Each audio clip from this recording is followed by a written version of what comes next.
Hola, ¿qué tal? Hoy nos vamos a sumergir en un tema que es el pan de cada día en derecho procesal civil y comercial. Fundamental para los que están cursando, especialmente en la Cátedra B de la UNE. Un saludo para ellos. Hola, ¿qué tal? Sí, un tema clave. Vamos a hablar de las excepciones procesales. Tenemos acá unos apuntes, basados en las excepciones procesales, concepto y aplicación. La idea es, desarmarlas un poco, ¿no? Entender bien qué son, para qué sirven, cómo se clasifican y cuáles son esas que sí o sí hay que saber. Exacto. Vamos a ver cómo el demandado puede usar estas herramientas, digamos, no solo para defenderse de lo que le piden concretamente, sino a veces para decir, este juicio así como está planteado no puede seguir. Cuestionar el proceso mismo. Bien, arranquemos por ahí porque me parece importante diferenciar. No toda defensa que mete el demandado es una excepción en sentido técnico, ¿verdad? El material lo marca bien. Totalmente. Es una distinción, a veces sutil pero fundamental. La excepción, en sentido estricto, ataca la acción. O sea, el derecho mismo a pedirle algo a la justicia en este proceso. Busca frenar el trámite. O sea, le dice al juez, ojo, acá hay un problema con el proceso en sí. No podés seguir avanzando para ver si tengo razón o no en el fondo. Exactamente eso. Es como ponerle un palo en la rueda al juicio. En cambio, la defensa de fondo, o defensa propiamente dicha, ataca la pretensión. Va directo a discutir si lo que pide el actor es justo, si tiene derecho a eso que reclama. Busca que la sentencia rechace el pedido. Clarísimo. La excepción es al contenido, la defensa al contenido, podríamos decir, para simplificar mucho.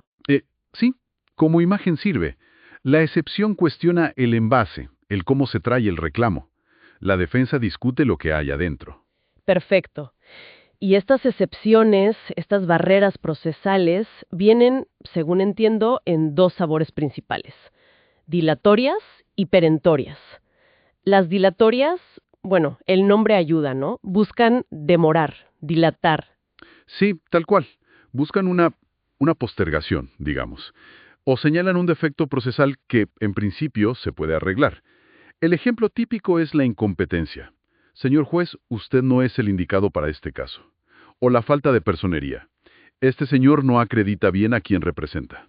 O sea, no matan el juicio para siempre, pero lo frenan hasta que se arregle el problema o se cumpla algún plazo. Eso es, se relacionan con impedimentos que se pueden subsanar o con defensas que son temporarias por naturaleza, como el famoso beneficio de exclusión del fiador, que dice, primero anda a cobrarle al deudor principal, después vení conmigo.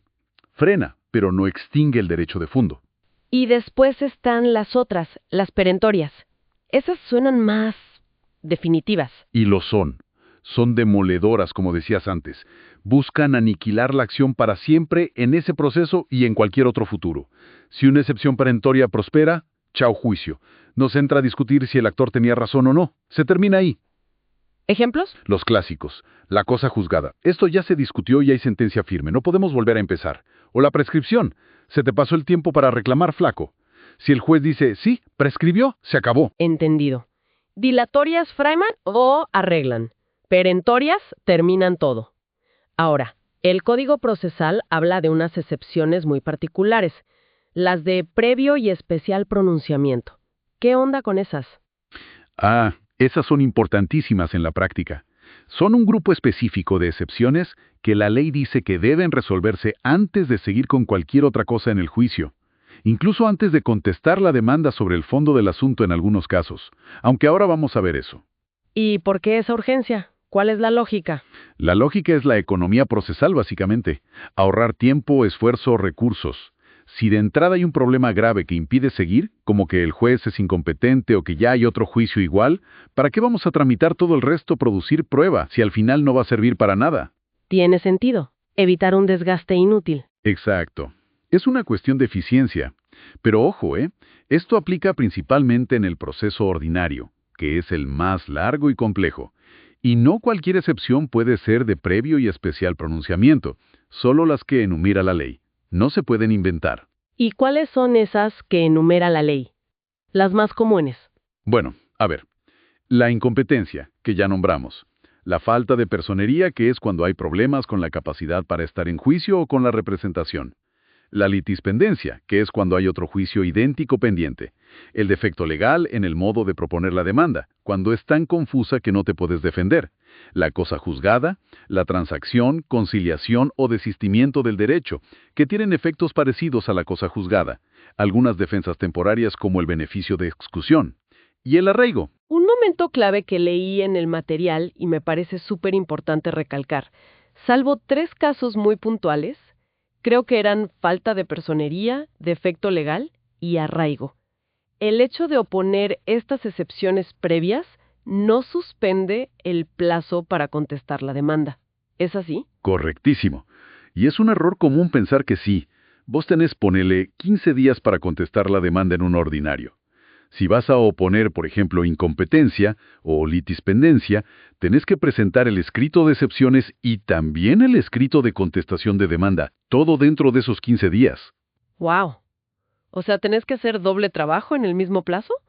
Preparar la defensa procesal y la defensa de fondo. Exactamente. Tenés que meter todo junto, en el mismo plazo. La idea del código es, plantea todos tus reparos de entrada, tanto los procesales como los de fondo. Así depuramos rápido y vemos cómo seguimos. Solo en esos 3 casos que mencionaste, personería, defecto legal, arraigo, como son defectos que quizás el actor puede subsanar, ahí sí se suspende el plazo para contestar hasta que se resuelva la excepción. Qué importante tener eso claro, porque te puedes como en un plazo pensando que se suspendió. Totalmente. Es fundamental. Y todas las excepciones previas se tienen que oponer juntas, en un solo escrito. No puedes oponer hoy incompetencia y la semana que viene litispendencia. Todas juntas. Bien, bien. Hagamos un repaso rápido de algunas de estas excepciones, para que queden más claras. Ya mencionamos varias, pero capaz profundizar un poquito. Incompetencia. Fácil. Este juez no es el que tiene que entender. Ya sea por la materia, es un tema comercial y estás en un juez civil, por el territorio, el demandado vive en otra provincia, por el grado, es tema de cámara y estás en primera instancia, etc. Si prospera, el expediente se va al juez que sí es competente. Falta de personería. Acá hay 2 variantes. O falta de capacidad de la persona para estar en juicio por sí misma, un menor que actúa solo, una persona declarada incapaz sin su curador, o falta de representación suficiente. Alguien dice ser apoderado de una empresa pero el poder es inválido, o un gestor procesal que no ratifica su gestión. Se ataca la aptitud para estar en el proceso. Y falta de legitimación manifiesta, porque esa suena parecida a la defensa de fondo. Suena parecida, pero la clave es la palabra manifiesta. La falta de legitimación es la defensa de fondo por excelencia. Yo no soy el deudor o vos no sos el acreedor. Normalmente eso requiere probar hechos y se resuelve en la sentencia final. Pero si la falta de legitimación es obvia, palmaria, surge de los propios documentos presentados con la demanda, sin necesidad de investigar nada más, ahí sí se puede plantear como excepción previa. Es restrictiva su aplicación. O sea, tiene que ser evidente a simple vista. Exacto. Si hay dudas, si requiere prueba, no es manifiesta, y va a la sentencia. Litispendencia. Hay otro juicio idéntico, mismas partes, mismo objeto, misma causa, tramitando en otro juzgado. Se busca evitar el escándalo jurídico de 2 sentencias distintas sobre lo mismo. Si prospera este segundo juicio, se archiva. También puede ser por conexidad. Los juicios no son idénticos, pero están relacionados y conviene que los trate el mismo juez. Ahí se acumulan. Defecto legal. La demanda es un lío. Es tan oscura, imprecisa o incompleta en los hechos o en el derecho que es imposible entender qué te piden o de qué defenderte. No es un errorcito de tipeo, Tiene que ser algo grosso que afecte el derecho de defensa. Cosa juzgada. Ya hablamos.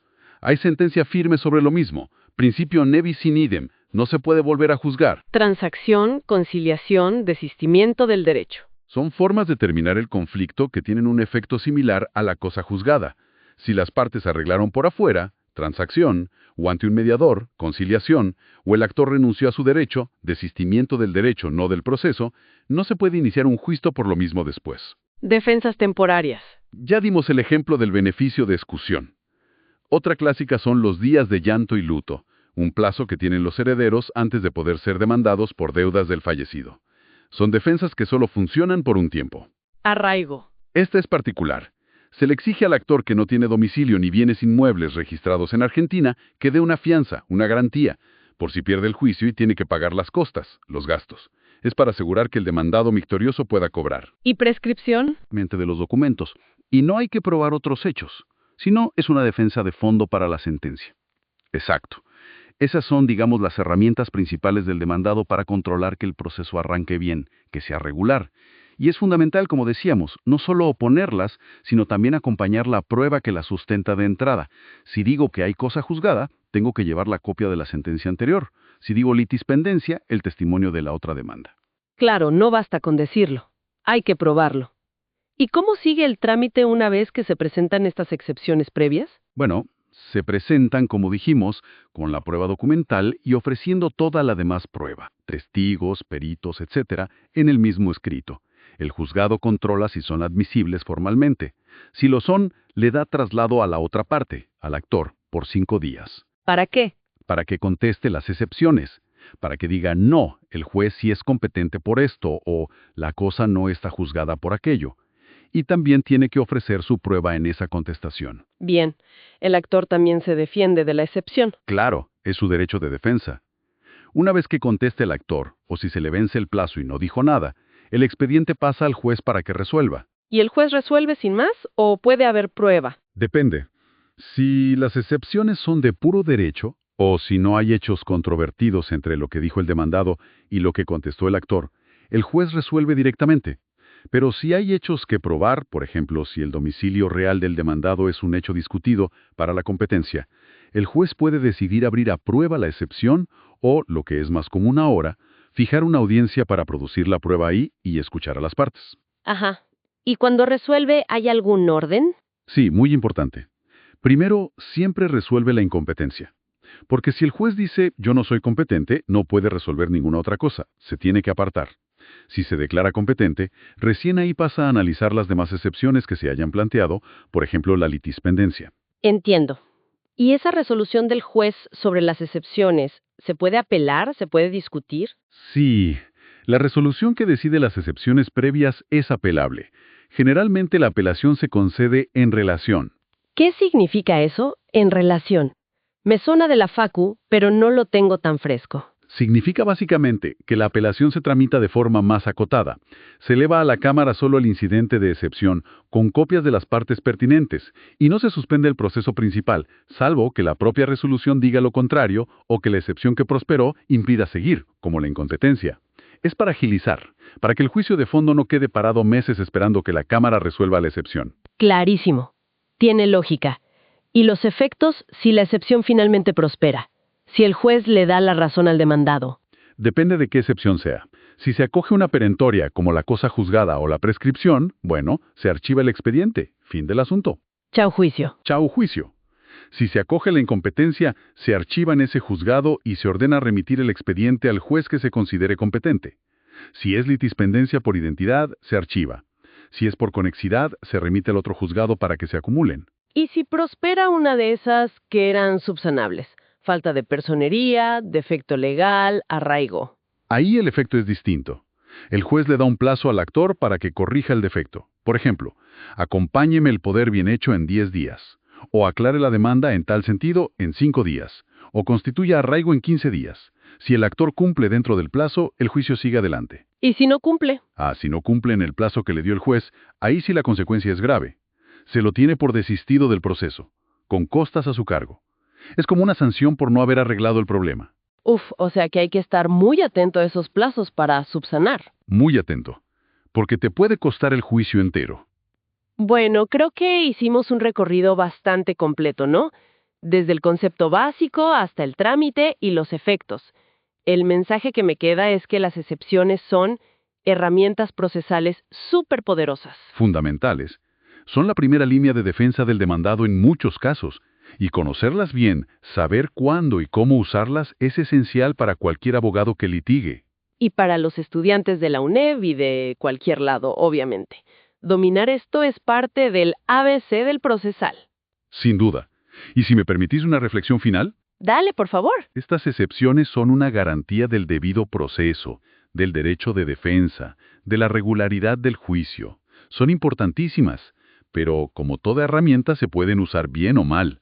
El desafío, ¿viste?, está en encontrar el equilibrio, asegurar que se usen para lo que son, para depurar el proceso de vicios reales y no como una simple chicana para dilatar, para embarrar la cancha y que la justicia llegue tarde o nunca. Uf, el eterno dilema entre la garantía y la eficiencia. Tal cual. Ahí juega mucho la ética del abogado y sobre todo el rol activo del juez para detectar y sancionar el abuso del derecho procesal. Es un equilibrio delicado que se juega en cada expediente, todos los días. Totalmente. Un gran punto para cerrar y para que todos nos quedemos pensando. Muchísimas gracias por la claridad. Gracias a vos, un placer.